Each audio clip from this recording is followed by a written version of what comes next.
Istilah sebutan Wahabi adalah istilah atau sebutan yang sudah lama muncul, bersumber dari orang kafir di zaman Belanda. Itu sudah dimunculkan untuk memojokkan dakwah dan perjuangan para pahlawan Padri di Padang sana ya, Imam Bonjol, terus Tuanku Imam Bonjol, Kiai Maja, gitu juga ya. Kiai Maja makanya di Jawa sama di Ponorogo ya. Itu dulu menegakkan tauhid, berkibarnya bendera jihad itu karena dorongan kaum Padri. Untuk mematikan mereka disebar, mereka dibenturkan dengan kaum adat yang memelihara ritual-ritual syirik gitu ya. Terjadi pertempuran, lalu kaum adat dibantu oleh Belanda, oleh VOC, lalu melebarlah perlawanan menjadi jihad nasional kayak itu. Salah satunya disebar untuk memojokkan mereka adalah istilah Wahabi ya. Akibatnya apa? Wahabi dikesankan sebagai sebuah ajaran yang lebih sesat daripada Yahudi dan Nasrani. Padahal coba lihat yang kita ajarkan apa? Tauhid yang bersumber dari Quran dan Sunnah dengan mengikuti pemahaman dan penjelasan para ulama as-salafus saleh.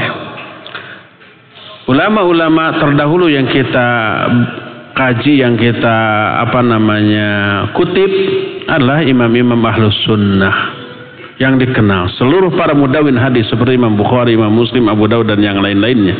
Seluruh imam madhab yang 4, Imam Abu Hanifah, Imam Syafi'i, Imam Ahmad, Imam Malik, itu juga kita kutip. Dan imam-imam yang lainnya seperti Imam An-Nawawi, seperti Imam Ibnu Hajar Al-Asqalani, seperti Imam Ibnu Qayyim dan yang lain-lainnya ya.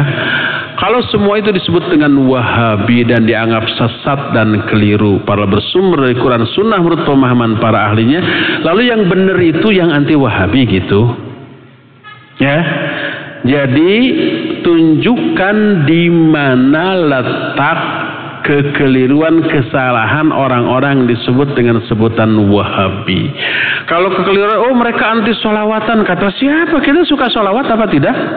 Kita anjurkan sholawat setiap malam Jumat, hari Jumat, silakan sebanyak mungkin. Itu yang dianjurkan oleh Nabi SAW. Yang kita larang adalah melakukan kebid'ahan dalam bersolawat. Solawat yang dilakukan, lafadznya diambil dari karangan orang, tapi dari ajaran Nabi kita tidak pakai. Wahabi itu anti ziarah kubur, kata siapa? Kita anjurkan ziarah kubur itu sunnah, silakan. Ketika kita membahas tentang masalah kematian, kita anjurkan untuk ziarah kubur. Salah satu penambah iman adalah ziarah kubur. Yang kita lakukan adalah melarang berbuat syirik ketika ziarah kubur. Minta-minta ke kuburannya, kayak begitu ya. Salafi itu atau Wahabi itu suka mencela pihak lain. Coba siapa nama organisasi kelompok yang kita sebut pernah? Siapa? Kita nggak pernah menyebut nama orang. Kita nggak pernah menyebut nama kelompok, partai, organisasi atau apapun. Yang kita bahas adalah hukum terhadap amalan-amalan yang dilakukan oleh manusia. Seperti umpamanya mabuk haram, judi haram, ghibah haram, terus menyangkut kepada masalah-masalah akidah. Orang yang berkeyakinan ingkar kepada takdir itu keliru tanpa menyebut orang. Kita tidak pernah menyebut orang ya. Yang kita bahas adalah amalan.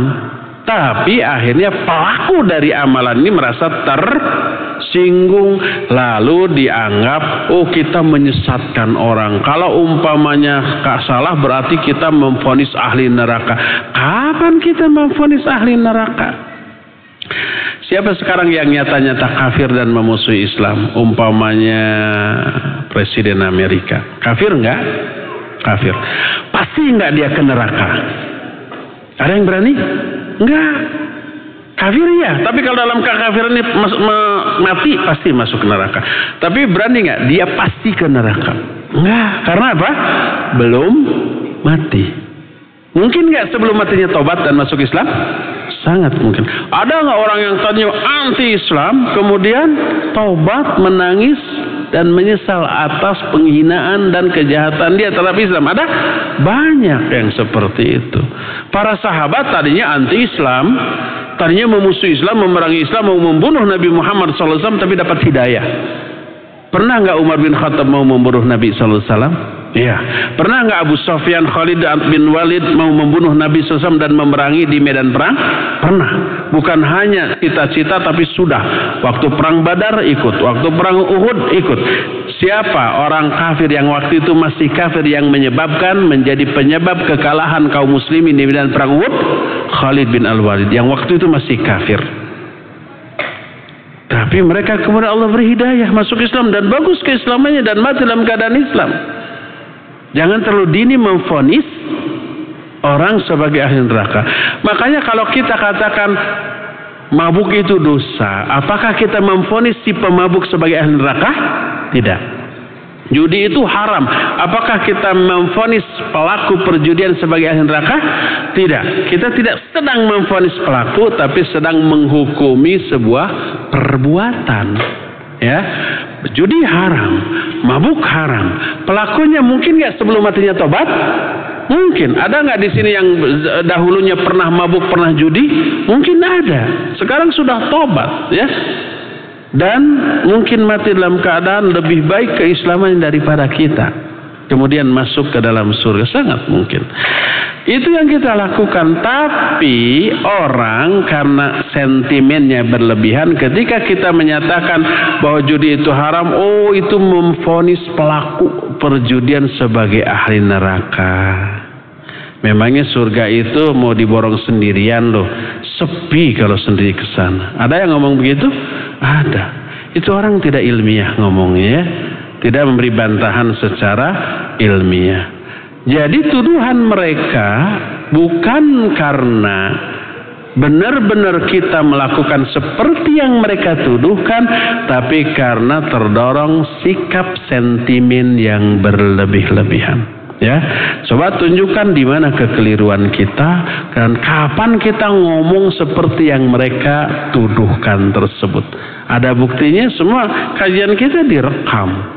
Rekamannya ada, disebar, ya. Ketika ada hal yang betul-betul keliru, beritahukan, dan kalau betul keliru kita cabut, kita tobat dari hal itu dan kita akan berubah ke arah yang benar. Jadi sebutan Wahabi adalah sebutan yang disebar untuk menghalang-halangi orang dari kebenaran. Sama dengan Islam itu teroris, Islam itu pasti ngebom, Islam itu pasti bodoh, Islam itu pasti korupsi. Sama dengan seperti itu tuh. Hanya karena mungkin ada oknum yang seperti itu lalu digeneralisir sehingga orang jadi anti-Islam. Islam identik dengan teroris, Islam identik dengan kebodohan, dengan kejorokan, dengan kemiskinan, karena memang media memblow up hal-hal tadi. Terciptalah opini lalu muncullah antipati. Demikian juga dengan istilah Wahabi, ya.